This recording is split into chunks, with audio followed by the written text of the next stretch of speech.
نحمد ونصلی علی رسول الکریم اما بعد اعوذ باللہ من الشیطان الرجیم بسم اللہ الرحمن الرحیم قل ان کنتم تحبون اللہ فاتبعونی صدق اللہ العظیم۔ اللہ تعالیٰ نے آپ علیہ السلام کو قرآن پاک میں خطاب فرمایا اور فرمایا آپ ان کو کہہ دیجئے اگر تم چاہتے ہو کہ تم سے اللہ محبت کرے فاتبعونی، تم میری اتباع کرو۔ یعنی اگر ہم چاہتے ہیں کہ ہم سے اللہ محبت کرے تو ہمیں چاہیے ہر طریقہ میں نبی صلی اللہ علیہ وسلم کے طریقے کی اتباع کریں،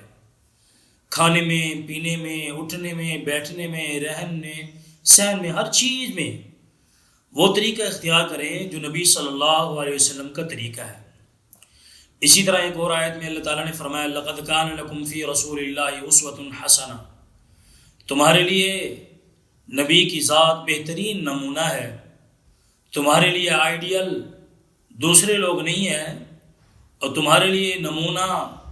اور طریقہ جن کے پیچھے چلا جائے اور رسول اللہ صلی اللہ علیہ وسلم ہے۔ ہمیں اللہ کے نبی صلی اللہ علیہ وسلم کی اتباع کرنی چاہیے ہر کام میں، چاہے وہ روزہ رکھنا ہو، چاہے وہ نماز پڑھنی ہو، چاہے وہ غسل کرنا ہو، چاہے وضو کرنا ہو، چاہے کھانا اور پینا ہو، غرض یہ کہ حتیٰ کہ بیت الخلاء بھی جانا ہو اس میں بھی نبی صلی اللہ علیہ وسلم کا طریقہ اختیار کرنا چاہیے۔ تو آج کے درس میں انشاءاللہ ہم آپ کے سامنے چند باتیں عرض کریں گے افطار سے متعلق، کہ اللہ کے نبی صلی اللہ علیہ وسلم کی ذات جو ہے روزہ کس چیز سے افطار کیا کرتے تھے۔ ہم بھی کوشش کریں دسترخوان پر اگرچہ بے شمار کھانے ہی کیوں نہ موجود ہوں، لیکن ہم ابتدا اسی سے کریں جس سے نبی صلی اللہ علیہ وسلم سے آپ علیہ السلام جس سے ابتدا کیا کرتے تھے، آپ علیہ السلام جس سے ابتدا کیا کرتے تھے ہم اسی ہی سے ابتدا کریں۔ تو حدیث شریف میں آتا ہے اللہ کے نبی صلی اللہ علیہ وسلم روزہ اختیار کیا کرتے تھے تر کھجور سے، تازہ کھجور سے اللہ کے نبی صلی اللہ علیہ وسلم روزہ اختیار کیا کرتے تھے، اور اگر تازہ کھجور نہ ہوتی تو پھر جو ہے آپ علیہ السلام خشک کھجور چھوارے سے افطار کیا کرتے تھے، اور اگر یہ چھوارا بھی میسر نہ ہوتا تو پھر آپ علیہ السلام پانی سے روزہ کھولا کرتے تھے۔ ہمارے دسترخوان پر اگرچہ بے شمار چیزیں موجود ہی کیوں نہ ہوں تو ہمیں چاہیے کہ نبی صلی اللہ علیہ وسلم کی اتباع کرتے ہوئے کھجور سے افطار کریں، کھجور نہ ہو تو پانی سے افطار کریں۔ اب افطار کس وقت کرنا چاہیے؟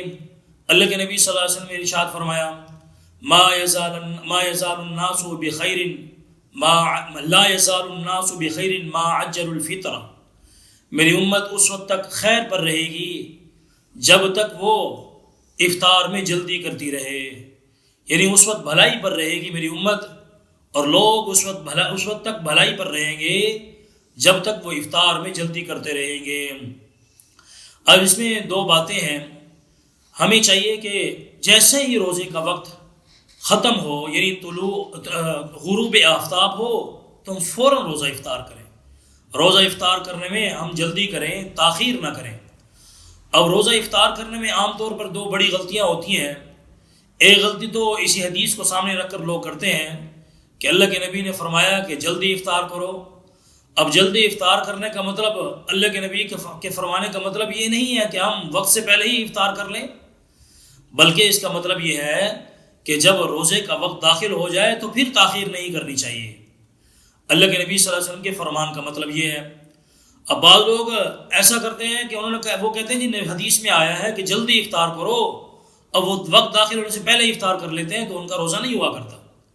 اور دوسری غلطی یہ ہے افطار میں ہم یہ کرتے ہیں کہ جب روزے کا وقت ہو جاتا ہے، داخل ہو جاتا ہے،